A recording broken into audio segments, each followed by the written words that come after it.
Hello, my name's Elijah Wells, and today we're doing a double bill review, which is a little bit more different than usual. So here we are. The first review will be Companion, directed by Drew Hancock, and The Colors Within, directed by Naoko Yamada.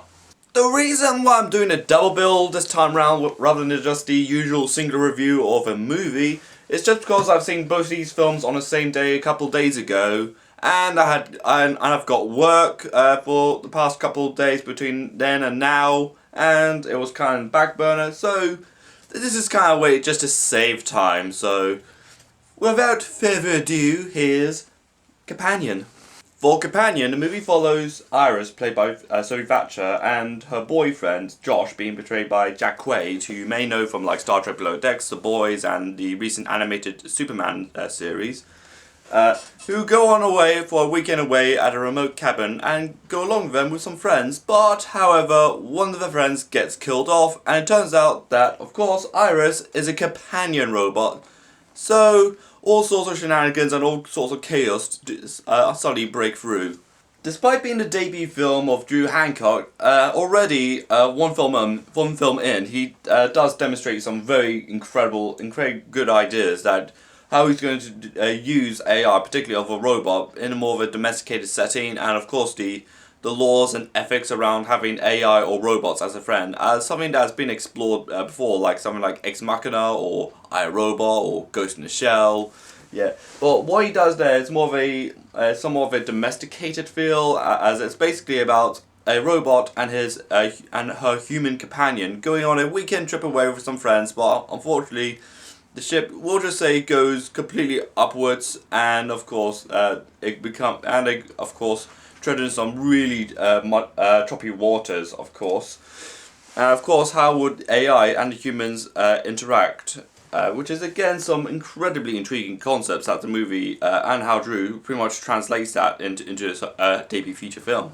The movie, of course, sensitively deals with like some very heavy topic matters like being a very controlling person, of course, domestic violence, and how far essentially is too far in a relationship, which again, some very heavy, very deep subject matter the movie does explore in a deeply sensitive light.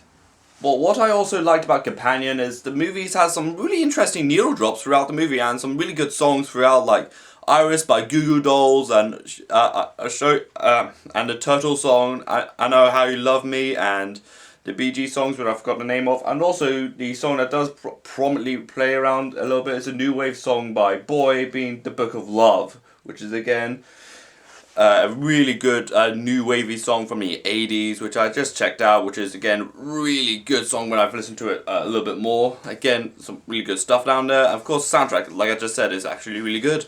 There is surprisingly some really good comedy in this movie as well.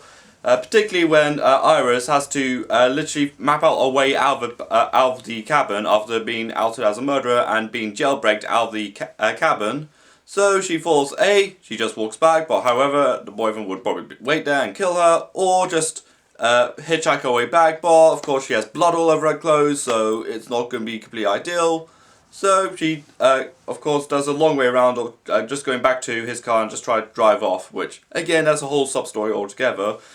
And of course, the humour of this movie does elevate it a little bit more, particularly when the automatic car breaks down, and of course, she is approached by a police officer, and how she deals with the police officer is speaking German.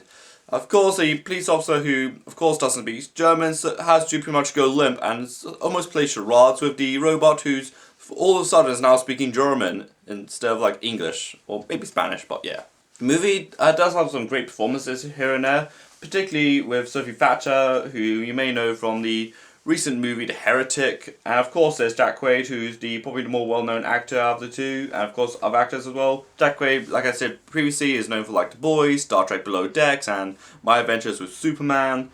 Again, both of them do deliver some incredible performances in this movie, and of course have some great chemistry, even when things completely go southwards. Again, the chemistry is still somewhat intact in this movie, and when we do see Josh's true colours as a very evil, somewhat malevolent, very abusive person, he is somewhat completely turns it around from when we first saw him to what he was at the end of the movie. Again, which is again highly incredible, incredibly done character development, which is again something I love to see. And again with Sophie Thatcher, with Iris, who of course is absolutely brilliant in this movie. Although it doesn't try to go out of its way to keep throwing audiences in the loop by shoving like way too many twists or anything like that, I feel like the movie kind of knows what it's trying to go for and tries to stick to its guns, which is again what I really praise the movie about, because the performance in this movie is brilliant, the storyline is incredible. I definitely do like how they executed a lot of the ideas around the movie, particularly about the ethics and laws and logic around having a domesticated AI like around the house, and particularly if you're going to have all your friends come around for a lake house and all things completely go all the way out the window, which again. How Drew Hancock pretty much navigated all these ideas he had about this movie, and how he cohesively and with all the nuance he had about this movie, and how he of course collaborated it all into this movie, particularly in his debut film. So I'm looking forward to see what's up with his upcoming films, because this is, in my opinion, he's probably one of the more exciting horror movies directors to come out in the 2020s, so we'll just see what he has up next. So for Companion, I'm feeling an 8 out of 10 on this one. And now we go for The Colors Within, directed by Naoki Yamada. For The Colors Within, the movie follows Tozoku, who has synesthesia, which is a condition, a neurological condition, where she sees colours every time she hears music, and pretty much sees everything in completely different lenses from each other.